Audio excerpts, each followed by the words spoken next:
Et coucou, j'espère que vous allez bien. Je vous retrouve dans une nouvelle vidéo qui va être assez rapide puisque c'est ma vidéo des avis lecture de mes lectures de février.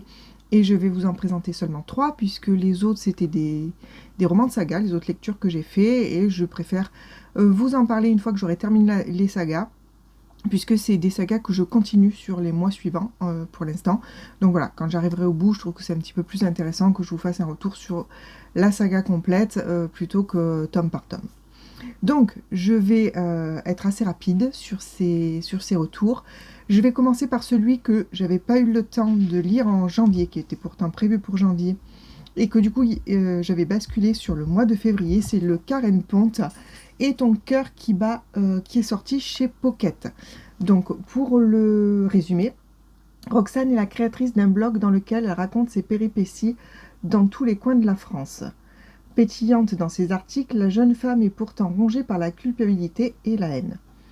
Alors qu'elle doit trouver un nouveau sujet, elle dépose ses valises dans un hôtel un peu particulier. Au meilleur ami de l'homme, vous trouverez devant chaque chambre un petit chien abandonné que vous pourrez adopter ou non en partant.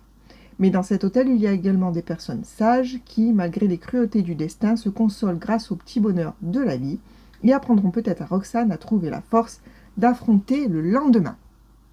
Alors, dans l'ensemble, c'était une bonne lecture. Je vais commencer par les points négatifs, je vais essayer à chaque fois de faire ça. Donc le point négatif que j'ai trouvé, c'est le thème, parce que vraiment, le résumé n'en parle pas du tout, il n'y a pas de trigger. Et moi, en tout cas, personnellement, hein, je trouve que j'aurais aimé être avertie avant, en fait. D'ailleurs, si vous avez si vous avez des triggers qui sont difficiles pour vous et que vous avez envie de savoir ce qu'il en est sur celui-ci, n'hésitez pas à me faire un petit message privé sur Insta par exemple, et il n'y a pas de souci, je vous dirai. Donc vraiment, je m'étais pas préparée. Alors peut-être que si j'avais su, j'y serais carrément pas allée, je sais pas. Ou alors j'y serais allée, mais voilà, en connaissance de cause, et peut-être que du coup, j'aurais pas eu ce ressenti à la fin de pas avoir été préparée, tout simplement. Et je trouve, il y a du coup, comme c'est une blogueuse, dans le roman, c'est entrecoupé par ses articles de blog, justement. Et je sais pas, moi, ça me sortait de la lecture, carrément. Alors, c'est sûr que ça amène un petit côté humoristique, même si, bon, moi j'ai trouvé que c'était pas forcément très pertinent. Enfin, que ça matchait pas forcément tout le temps avec moi. Au contraire de l'humour qui est dans le récit en lui-même. Enfin, personnellement, j'ai trouvé que j'ai préféré l'humour qui était dans le récit que dans les articles de blog. Et du coup voilà, ces articles parfois me sortaient un petit peu de ma lecture. Par contre, ce que j'ai beaucoup aimé, c'est qu'il y a quand même beaucoup d'émotions. On passe des rires aux larmes, hein. Clairement, il faut avoir les mouchoirs à côté, je pense. Et il y a beaucoup d'empathie. C'est plutôt bienveillant comme histoire. Et voilà, il y a une partie amitié, il y a une petite romance que, bon, sans plus, hein, moi de toute façon la romance c'est pas mon truc, mais c'est surtout des liens d'amitié qui se créent et que j'ai trouvé vraiment, euh, comment dire, agréable. Voilà, c'était doudou. Voilà, ouais, à ce niveau-là, parce que vraiment le thème principal, c'est pas du tout doudou, hein, mais voilà. Donc, ça reste une bonne lecture, mais connaissant Karen Pont et en ayant lu d'autres romans de Karen Pont, c'est pas du tout mon préféré. Pour le second roman que je vous présente, je vous en avais parlé un petit peu. C'est une autrice que j'ai déjà lue et avec qui j'ai un petit peu du mal.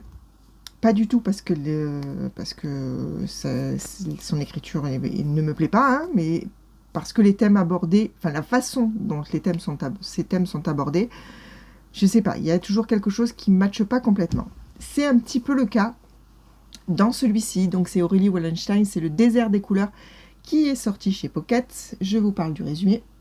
Dans le désert des couleurs, chaque grain de sable recèle un souvenir perdu et oublié.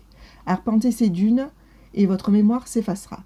Pour s'en protéger, l'humanité s'est réfugiée dans le cratère d'un volcan. Mais le sable monte chaque jour davantage le long de ses pentes, menaçant d'ensevelir les derniers humains. Malgré le danger et le risque d'oubli, Kabal-Raï, fils du marchand de sable, et Irae, sa demi-sœur, s'aventure dans les dunes multicolores pour trouver un nouvel endroit où s'installer, au risque de s'y perdre. Donc, on part sur les points négatifs. J'ai trouvé que c'était parfois un peu lent, je me suis un petit peu ennuyée, j'avais un petit peu de mal à revenir dedans, j'étais pas forcément... j'avais pas forcément envie.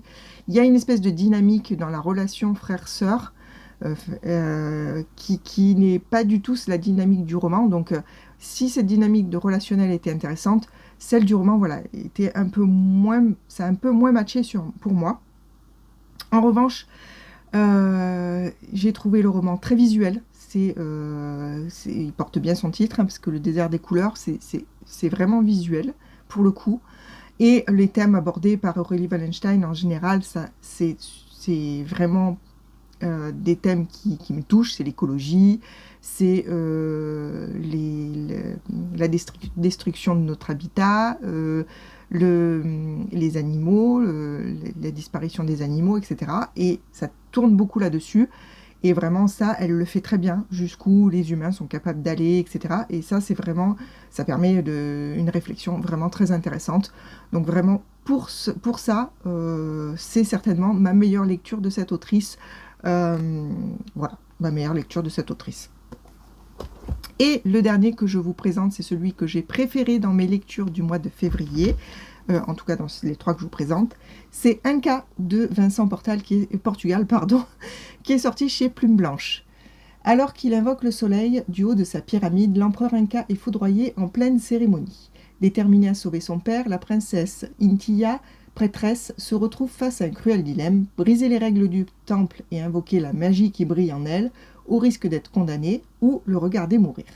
Jal, guerrier jaguar, dernier survivant d'un village massacré par les troupes impériales, doit se résoudre à lutter aux côtés d'Intiya pour aider l'homme qu'il est pourtant venu assassiner.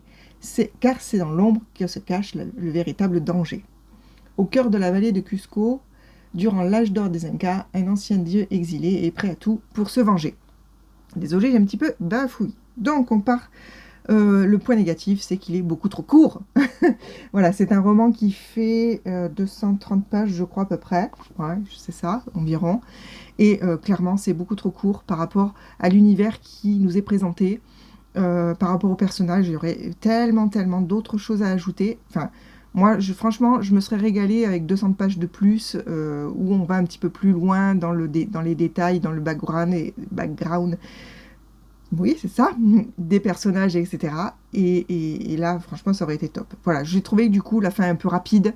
On a le temps de... voilà, les choses arrivent beaucoup trop rapidement. Enfin, moi, je trouve, ça s'enchaîne beaucoup trop vite.